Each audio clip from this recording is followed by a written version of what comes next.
Good evening, buenas noches. My name is Heather May. I go by H, and I'm delighted to be part of tonight's RMM Justice Celebration. RMM is one of my favorite organizations. Before I begin, I just wanted to give a very brief visual description of myself for those for whom it might be helpful. I am a white genderqueer person with hair that is chin length and dyed purple, and it falls on one side to my chin, and on the other side it's shaved. I am wearing a red sleeveless blouse, and behind me is a chalkboard, and it has a quote from one of my favorite directors, Anne Bogart. She wrote, "A risk is a leap in the dark, a jump off a high diving board, and a necessary ingredient in every artistic endeavor." So I'm going to take a little risk with you tonight.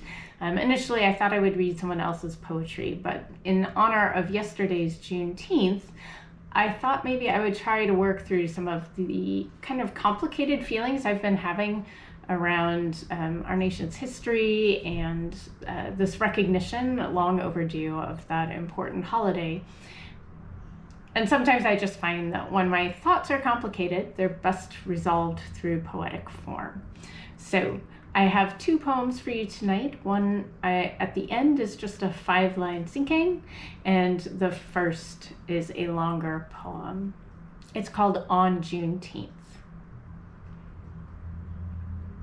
Pieces of speeches stretch across my screen, each tab unfinished business we learn as gospel truth. Founding fathers perform magic tricks, distract with dazzling ideals, all men created equal, free to pursue life, liberty, and happiness. We slumber in the American dream, missing the sleight of white hand, hiding black humanity in mathematical equation. 3/5. What to the slave is the 4th of July? Frederick Douglass asked, 47 miles and 169 years away.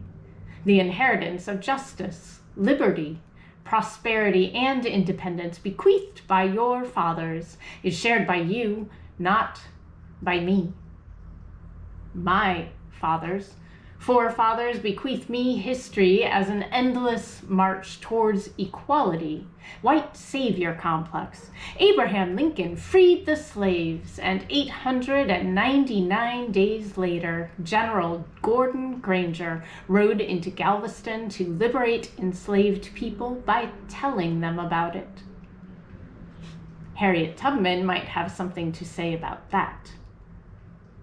Moses was the true magician. Her math, restorative, computed in the mind to leave as little as possible behind. 14 journeys, at least 60 enslaved people struggling their way to freedom together. Her words as elusive as the unknown number of Black enslaved people who freed themselves against all odds, risking everything. What to me is Juneteenth? Second Independence Day, Black Independence Day, Jubilee Day. It's the day I catch my forefathers in their sleight of hand, a promise still unfulfilled, old math. Proclaim liberation while 2.3 million Black Americans remain shackled in jail. National holiday commemorating a history it's illegal to teach in 5 states.